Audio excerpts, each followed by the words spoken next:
Coba deh Anda bayangin, Anda lagi naik kapal pesiar yang paling mewah di dunia. Semuanya tuh kerasa sempurna banget. Fasadnya megah, lantainya marmer, terus pelayanannya benar-benar kelas satu. Wah, visual yang sangat pas untuk ngebayangin Eropa ya. Benar. Anda merasa sangat aman kan? Sampai suatu malam, Anda sadar kalau kapten kapal ini sengaja ngemudiin kapalnya langsung ke tengah badai Samudra Atlantik. Dan badainya nggak main-main pastinya. Banget. Ombak mulai ngehantam, lambung kapal retak, air masuk ke ruang mesin. Dan anehnya, para perwira di ruang kemudi malah nolak buat putar balik. Mereka malah sibuk debat soal siapa yang harus ngepel lantai. Sebuah ironi yang luar biasa. Dan memang di permukaan atau pas cuaca lagi tenang, struktur Eropa ini kelihatan sangat mengesankan kan? Iya, elegan banget. Tapi ketika dihadapkan sama guncangan sistemik, kita mulai ngeliat nih, apakah kapal itu benar-benar dirancang buat bertahan dari badai? Atau ya sekedar buat kelihatan cantik aja pas lagi bersandar di pelabuhan?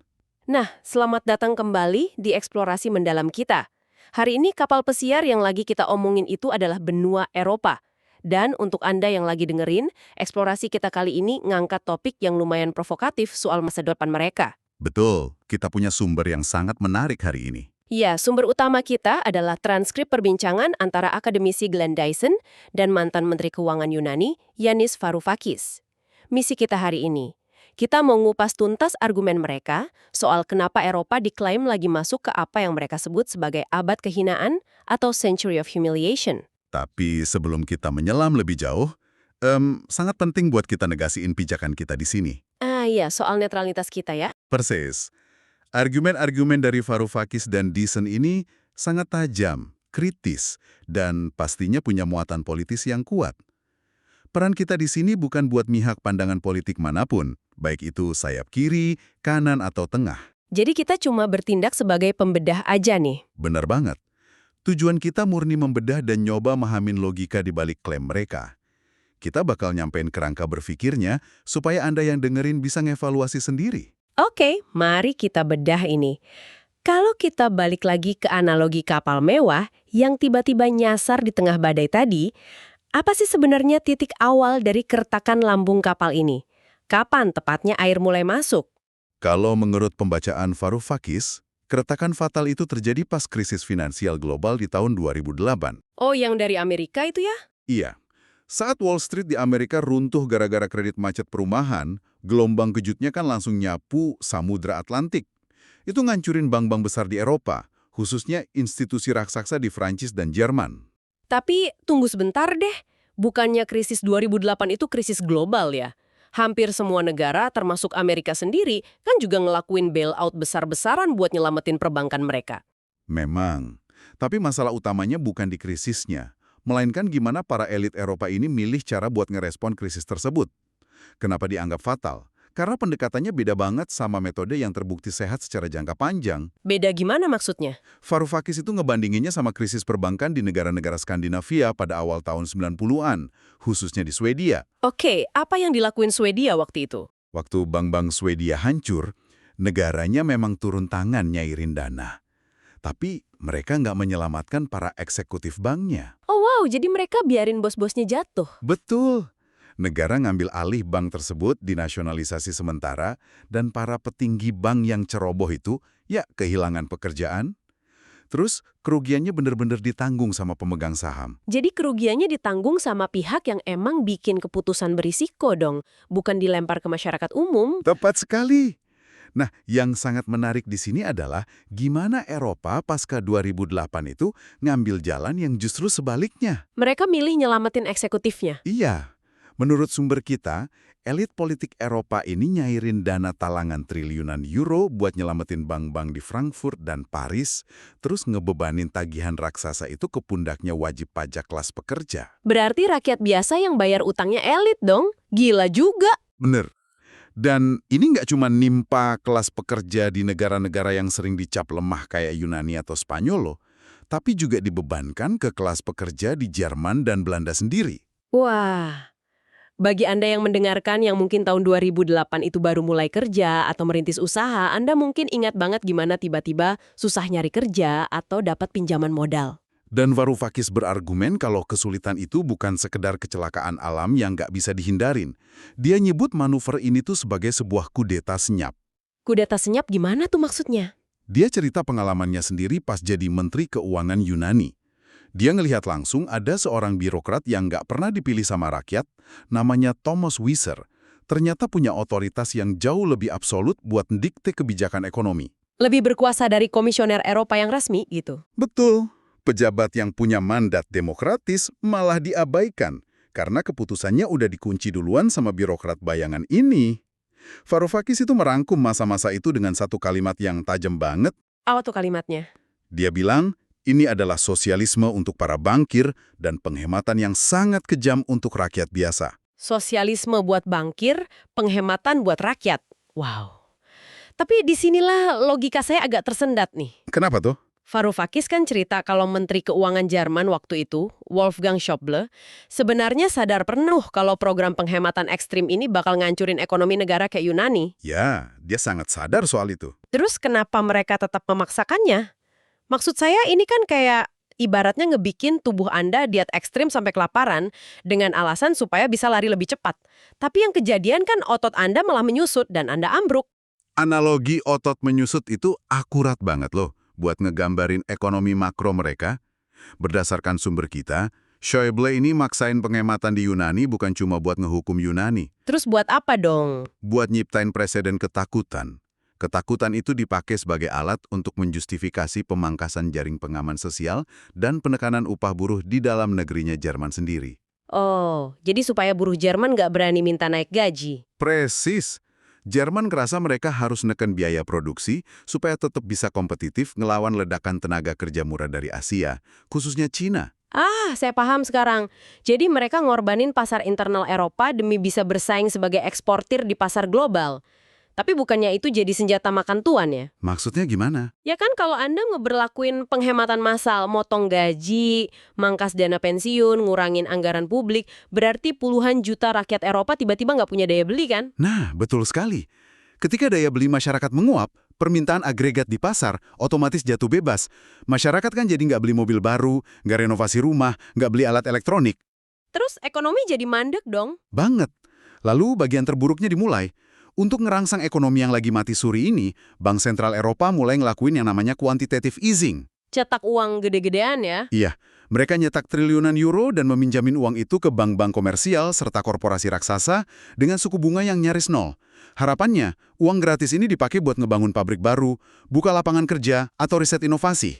Tapi biar saya tebak, para eksekutif korporasi ini ngelihat keluar jendela, mereka sadar rakyat nggak punya uang buat beli produk mereka, terus mereka mikir buat apa ambil risiko bangun pabrik kalau nggak ada yang bisa beli barangnya.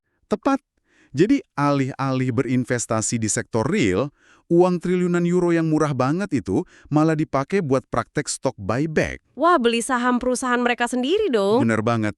Mereka minjem uang bunga 0%, terus ngeborong saham mereka sendiri, akibatnya harga saham melonjak, dividen naik, dan para eksekutif dapat bonus fantastis, karena di atas kertas performa sahamnya luar biasa. Padahal secara real nggak ada satupun mesin pabrik baru yang dibeli ya. Sama sekali nggak ada. Itulah inti dari matinya ekonomi Eropa menurut Varoufakis. Kekayaan finansial meroket pesat, tapi terjadi puasa investasi yang ngeri banget di sektor real selama 15 tahun terakhir. Jadi otot ekonomi mereka beneran kelaparan modal produktif. Berarti kelaparan modal belasan tahun ini yang akhirnya bikin mesin industri raksasa mereka mati lemas hari ini. Karena sumber kita kan vokal banget nih bahas deindustrialisasi. Iya, dampaknya udah nggak bisa lagi disembunyiin pakai manuver finansial. Data di lapangannya bikin kaget loh. Ambil contoh Jerman, yang puluhan tahun jadi lokomotif industri manufaktur Eropa. Yang pabrik mobilnya di mana-mana itu kan? Betul, hari ini Volkswagen yang jadi kebanggaan Jerman itu lagi ngadepin krisis eksistensial dan terpaksa ngerencanain penutupan pabrik-pabrik utama mereka. Tunggu, pabrik sekelas Volkswagen tutup. Itu karena mereka kalah saing. Mereka kalah saing secara brutal. Mereka itu terlambat banget bertransisi gara-gara kurangnya investasi riset di masa uang murah tadi.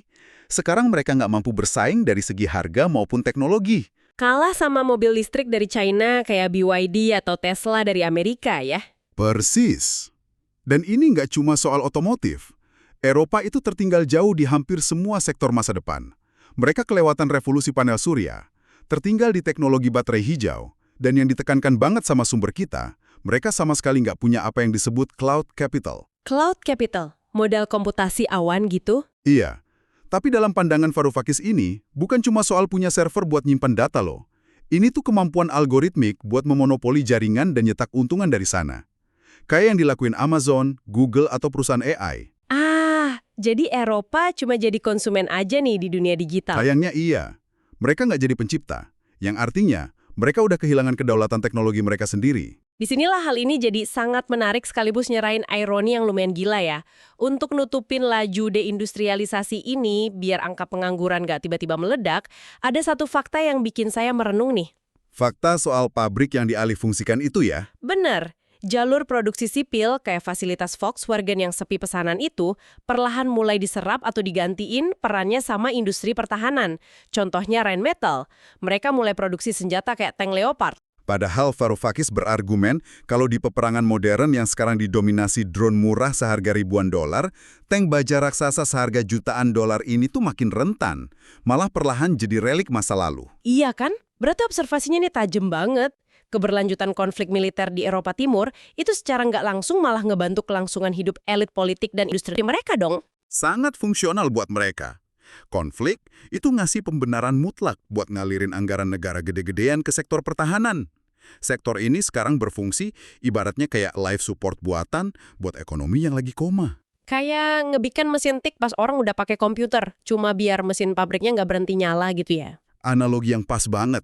Kalau saya proyeksikan argumen Varoufakis nih, kalau tiba-tiba besok pagi ada perdamaian menyeluruh, alasannya etak kontrak miliaran euro buat tank, itu bakal menguap gitu aja. Dan kebangkrutan industri sipil mereka bakal kelihatan telanjang bulat. Tepat. Ngamanin kontrak militer ini cuma solusi darurat, karena mereka udah gak punya visi kebijakan industri yang inovatif. Tapi pertanyaannya gini, bukannya Uni Eropa dibentuk pasca Perang Dunia Kedua itu justru supaya mereka bisa mandiri secara ekonomi dan kuat secara politik ya? Biar nggak ditekan sama Amerika atau kekuatan timur? Disinilah Jusen dan Varoufakis ngajak kita buat bongkar ulang pemahaman sejarah kita. Narasi kalau Uni Eropa lahir murni sebagai proyek utopis perdamaian, itu ternyata terlalu disederhanakan. Terus aslinya gimana? Arsitektur awal Eropa yang bersatu di tahun 50-an itu sebenarnya dikonsep sebagai kartel industri berskala benua. Dan yang paling penting, kartel ini nggak mandiri. Mereka sengaja diintegrasiin ke dalam sistem finansial Bretton Woods. Oke, time out sebentar.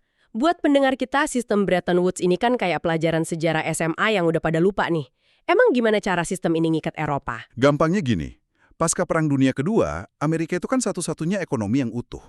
Lewat Bretton Woods, semua mata uang negara barat itu nilainya dipatok ke dolar AS. Oh, jadi harus ngikut dolar ya? Iya, Amerika nyediain payung keamanan lewat NATO. Dan imbalannya, Eropa harus tunduk sama arsitektur finansial yang dikomandoi Washington. Jadi, DNA Eropa sejak awal berdirinya lembaga modern mereka, itu adalah subordinasi, bukan kemandirian absolut. Pantesan. Dan sumber kita nyebutin kalau selama puluhan tahun, model bisnis Eropa itu cuma numpu pada satu trik utama. Mereka produksi barang, pakai energi murah dari negara lain, terus diekspor masif ke Amerika.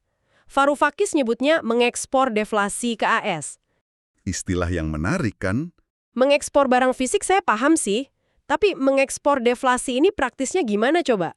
Mekanismenya tuh gini. Industri Jerman beli gas dari Rusia harganya sangat murah. Karena energinya murah, mereka bisa bikin barang dengan efisiensi tinggi dan biaya rendah. Dari mobil sampai mesin pabrik gitu ya? Bener, barang murah tapi berkualitas ini diekspor ke Amerika. Nah, pas pasar Amerika kebanjiran barang murah dari Eropa dan China, harga barang lokal di AS jadi susah naik. Itulah efek deflasi. Konsumen Amerikanya sih senang ya dapat barang murah. Tapi pabrik domestik di Amerika jadi kelabakan dan banyak yang harus tutup karena kalah harga. Dan ujung-ujungnya pekerja pabrik di Amerika yang nganggur, ini marah secara politis ya, yang mana ngebawa kita ke perubahan sikap Amerika. Betul sekali. Amerika mulai sadar sistem ini rugiin industri mereka. Sumber kita nyorotin pergeseran ini kerasa sejak era Obama, yang mulai fokus ke Asia, terus makin meledak agresif di eranya Donald Trump. Trump kan suka banget pakai tarif dagang layaknya senjata tuh. Nah, Pas payung perlindungan Amerika ditarik atau malah jadi senjata yang ngancam mereka, elit di Brussel panik luar biasa. Paniknya kayak gimana tuh? Mereka ini kan udah kebiasaan banget sembunyi di balik Washington. Jadi gagasan buat ngambil posisi mandiri itu bikin mereka ketakutan. Varoufakis ngasih satu anekdot yang nempel banget soal kepanikan ini. Oh, yang soal Ursula von der Leyen itu? Iya. Bayangin, Presiden Komisi Eropa sampai rela terbang nyeberangi samudra cuma buat nemuin Donald Trump di lapangan golfnya di Skotlandia. Bukannya negosiasi sejajar, dia malah nyetujuin kesepakatan yang rugiin Eropa. Astaga. Dan dia kabarnya nyanjiin investasi miliaran euro ke Amerika kan? Padahal dia nggak punya uangnya. Benar, ratusan miliar euro yang mana dia nggak punya kas buat itu. Dia cuma bisa berdoa supaya perusahaan Jerman, saking takutnya sama tarif Trump, bakal mindahin operasional mereka sendiri ke Amerika. Wah, kita bukan kompromi sih. Itu emang tunduk mutlak. Dan lucunya, sikap tunduk keluar ini malah jadi standar ganda yang munafik di politik internal Eropa sendiri ya. Contohnya kasus Perdana Menteri Yunani Kyriakos Mitsotakis. Nah, ini mencolok banget buat Anda yang sering ngikutin berita internasional. Anda mungkin tahu, Brussels tuh galak banget ngehukum negara kayak Hungaria kalau ada pelanggaran demokrasi. Tapi pas Mitsotakis di Yunani ketahuan nyadap anggota kabinetnya sendiri, militer, bahkan jurnalis. Brussels malah diam aja. Nyaris nggak ada respons. Kenapa bisa gitu? Karena menurut Varoufakis, Mitsotakis itu patuh banget sama narasi geostrategis utama yang dimauin Brussels.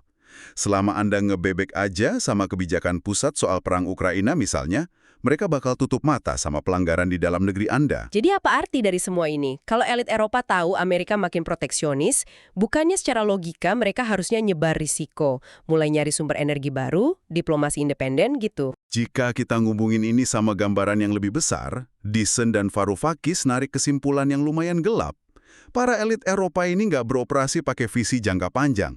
Terus, pakai apa dong? Mereka nggak punya strategi buat menangin konflik, tapi juga terlalu gengsi buat ngerintis jalan damai.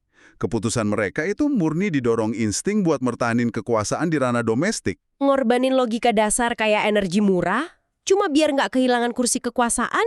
Luar biasa. Ironis banget. Nah, ngedenger rentetan kegagalan ini mulai dari dana talangan yang nyekik rakyat, industri yang menyusut, sampai nggak adanya kemandirian, Anda mungkin jadi nanya-nanya, apakah ini murni karena mereka lagi apes dapat pemimpin yang nggak kompeten aja sedekade terakhir?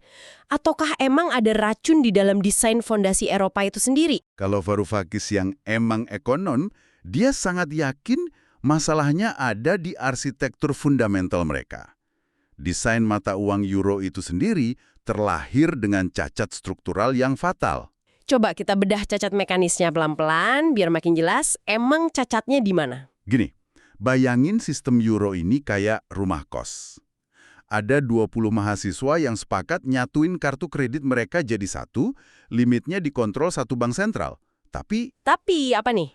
mereka tetap megang dompet tunai masing-masing, rekeningnya terpisah, dan nggak ada kesepakatan siapa yang bakal nombokin utang kalau salah satu dari mereka tiba-tiba sakit atau di PHK. Wah, itu sih resep buat ribut berdarah-darah pas akhir bulan ya. Tepat. Dalam bahasa ekonomi, Eropa ini nyiptain persatuan moneter, satu mata uang, satu bank sentral. Tapi mereka nolak buat nyiptain persatuan fiskal Nggak ada Kementerian Keuangan bersama dong. yang menaungi seluruh blok. Terus kalau salah satu negara kena krisis lokal gimana? Misalnya ekspor mereka tiba-tiba hancur. Biasanya kan negara butuh nyetak uang tambahan atau ngelemehin nilai tukar biar ekspornya balik murah. Nah, tombol mesin cetak uang itu kan dipegang Bank Sentral Eropa. Dan Bank Sentral biasanya lebih milih kepentingannya negara kuat, kayak Jerman. Jadi negara yang krisis itu cuma bisa diem dan nelan kebangkrutannya. Gila. Mekanisme itu benar-benar ngelumpuhin mereka ya. Dan yang bikin merinding, kejatuhan ini sebenarnya udah diprediksi puluhan tahun lalu loh. Nicholas Kaldor, ekonom legendaris dari Cambridge, udah ngingetin Eropa di awal tahun 70-an. Jauh sebelum uang kertas euro dicetak. Kaldor bilang apa waktu itu? Dia bilang kalau memaksakan kesatuan mata uang tanpa integrasi politik dan fiskal yang solid, itu bakal nyiptain efek domino yang sangat beracun pas ada krisis. Dan prediksinya benar-benar kejadian. Alih-alih nyatuin, krisis malah bikin jurang kecurigaan antar negara makin dalam. Makanya Varoufakis bilang, pas rakyat sekarang dengar slogan, kita butuh lebih banyak Eropa, mereka bukannya ngerasa optimis. Rakyat malah ngebayangin itu sebagai ancaman penindasan ekonomi lebih lanjut dan hilangnya kedaulatan mereka ke tangan birokrat Brussel. Ini memunculkan pertanyaan penting nih. Kalau desainnya cacat, bukannya harusnya diperbaikin ya? Ada nggak sih jalan keluar yang pernah ditawarin? Sebenarnya ada. Varoufakis sama ekonom James Galbraith pernah ngerancang apa yang mereka sebut modest proposal atau proposal sederhana. Mekanismenya praktis banget. Gimana tuh praktisnya? Mereka usul buat budain Bank Investasi Eropa, dikasih jaminan langsung dari Bank Sentral untuk nyuntikin stimulus gede-gedean merata ke proyek infrastruktur hijau dan teknologi di seluruh Eropa. Tujuannya buat ngebalikin tren deindustrialisasi tanpa ngebebanin kas negara satu-satu. Wah, ide yang bagus banget. Terus kenapa nggak dijalanin? Proposal ini sengaja dibunuh sama struktur birokrasi bayangan yang kita bahas di awal tadi. Para elit lebih senang ngasih obat pahit berupa penghematan, asalkan kekuasaan inti mereka nggak terancam sama reformasi yang radikal. Ini ngingetin saya sama perumpamaan Varoufakis soal mobil tadi. Ibarat nyabut peredam kejut dari mobil, terus sengaja ngebut di jalan berlubang, ancur sudah as rodanya. Ya, tinggal nunggu waktu aja sampai rontok semuanya. Bagi Anda yang nyimak pembahasan ini, Anda mungkin ngebatin ya udahlah, mobil mereka hancur, kapal mereka tenggelam, terus kenapa saya di Indonesia atau di belahan dunia lain harus peduli? Pertanyaan yang sangat valid, kenapa kita harus peduli? Jawabannya ada di efek domino rantai pasok global. Ketika kekuatan ekonomi raksasa malah nolak inovasi teknologi modern dan milih nalain lagi pabrik senjata usang buat nambal ekonomi, ini ngerombak arah investasi dunia. Betul. Ketidakstabilan ini bakal nyiptain riak yang pasti ngehantam ekonomi kita juga. Kalau kita rangkum diskusi mendalam kita dari sumber hari ini, kita benar-benar ngelihat anatomi dari kemunduran yang sistematis kan? Dimulai dari keputusan nyelamatin elit bank di tahun 2008. Lalu investasi mati suri yang memicu deindustrialisasi? Dan sekarang mereka ngegunain ketegangan militer sebagai kedok buat nutupin kerapuhan desain euro mereka yang emang bobrok dari awal. Sebuah diagnosis yang sangat suram. Tapi tenang, di akhir wawancaranya, Varoufakis nolak pesimisme absolut. Dia ngingetin kalau masyarakat manusia itu bukanlah cuaca. Distingsi yang kuat banget ya. Alam kan nggak peduli sama opini kita. Hujan ya bakal tepat turun. Tapi sejarah masyarakat itu ditentuin sama kesadaran dan tindakan kita. Abad kehinaan ini belum jadi takdir mutlak. Masih bisa dicegah asal masyarakat sipilnya sadar dan berani ngerubah arah politik mereka. Sebuah pesan harapan di tengah badai.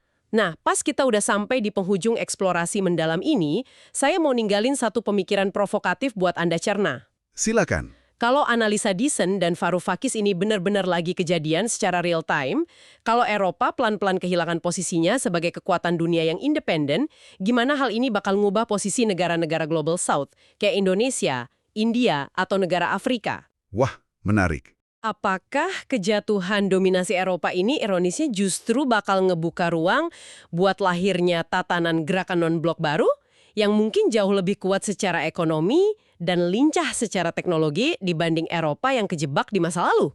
Sesuatu yang sangat mungkin terjadi dan patut kita amati. Betul. Sebuah pergeseran tektonik global lagi terjadi dan riaknya pasti bakal nyentuh kehidupan Anda. Terima kasih ya udah meluangkan waktu berharga Anda buat menyelam dalam-dalam bareng kita. Terus jaga rasa ingin tahu Anda dan selalu pakai lensa kritis waktu ngarungin lautan informasi. Sampai jumpa di eksplorasi mendalam selanjutnya.